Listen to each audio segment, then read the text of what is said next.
السلام علیکم ورحمۃ اللہ تعالی وبرکاتہ۔ آج کا درس ہے مرتدوں سے رشتے۔ اللہ رب العزت مجھے حق کہنے کی توفیق عطا فرمائے۔ اللہ و رسول جل جلالہ و صلی اللہ تعالی علیہ وسلم اور اولیاء کرام و بزرگان دین کی شان میں بے ادبی اور گستاخی کرنے والا مرتد اہل سنت والجماعت کے یہاں شادی بیاہ کرنے کی زیادہ سے زیادہ کوشش کرتا ہے، اس لیے کہ اس طرح وہ اپنے رشتہ دار کو بے دین بنانے میں آسانی کے ساتھ کامیاب ہو جائے گا، اور نام نہاد سنی جو کہ اپنے آپ کو سنی کہتے اور کہلواتے ہیں لیکن سنیت والا کوئی کام نہیں کرتے، اللہ و رسول اور بزرگان دین کی محبت کا جھوٹا دعوے دار ان کے دشمنوں کی یہاں رشتہ کر لیتا ہے، حالانکہ ان کے ساتھ شادی کرنا زناکاری کا دروازہ کھولنا ہے، اس لیے کہ مرتد کے ساتھ نکاح جائز ہی نہیں ہوتا، جیسا کہ فتاوی عالمگیری جلد اول صفحہ نمبر 263 پر موجود ہے۔ لا یجوز للمرتد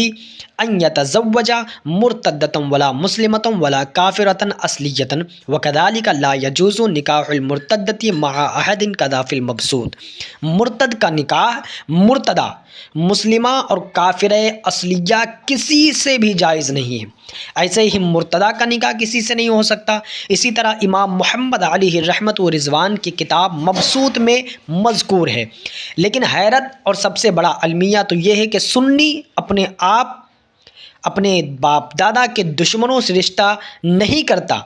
جو لوگ اس کے باپ دادا کے دشمن ہیں ان لوگوں سے تو رشتہ نہیں کرتا، مگر اللہ و رسول اور بزرگان دین کے دشمنوں کے یہاں شادی بیاہ کرنے میں کوئی رکاوٹ محسوس نہیں کرتا،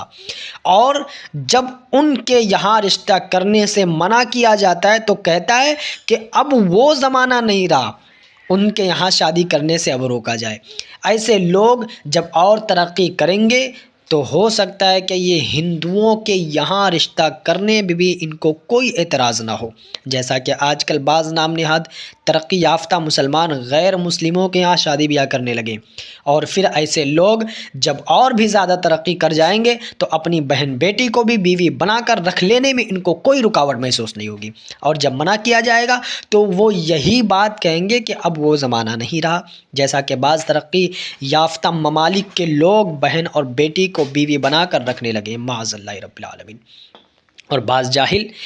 گوار کہتے ہیں کہ لڑکی لانے میں کوئی حرج نہیں ہے، البتہ ان کو لڑکی دینا غلط ہے، حالانکہ لڑکی ہو یا لڑکا کسی کا رشتہ ان سے کرنا جائز نہیں ہے، فتاوی عالمگیری میں جیسا کہ اوپر میں گزر چکا۔ اور پھر لڑکی دینے میں تو صرف ایک فرد کو مرتد کے حوالے کرنا ہے، اور مرتد کی لڑکی لانے میں اپنے لڑکے اور اس کی اولاد کو ارتداد کے راستے پر کھڑا کرنا ہے، اس لیے کہ اکثر یہی ہوتا ہے کہ جس سنی لڑکا کی بیوی مرتد کے یہاں سے لائی گئی کچھ دنوں کے بعد وہ بہکی بہکی باتیں کرنے لگتا ہے اور اس کی اولاد نانی نانا کا اثر قبول کر لیتی ہے، مرتد کا مردار ذبیحہ کھاتی ہے، انہی کا طور طریقہ اختیار کر لیتی ہے، یہاں تک کہ کچھ دنوں کے بعد وہ وقت آ جاتا ہے کہ پورا گھر بے دین ہو جاتا ہے۔ اللہ اکبر۔ خلاصہ کلام یہ ہے کہ ان مرتدوں کے یہاں رشتہ قطعی نہ کیا جائے، ان مرتدوں کے یہاں اپنی لڑکی نہ دی جائے، نہ اپنا لڑکا دیا جائے، نہ ان کے ساتھ اٹھنا بیٹھنا کھانا پینا گوارا کیا جائے۔ خلاصہ کلام یہ کہ مرتد کی لڑکی لانا اس کو لڑکی دینے سے زیادہ خطرناک ہے، کہ اس طرح سنیت کو بہت زیادہ نقصان پہنچتا ہے۔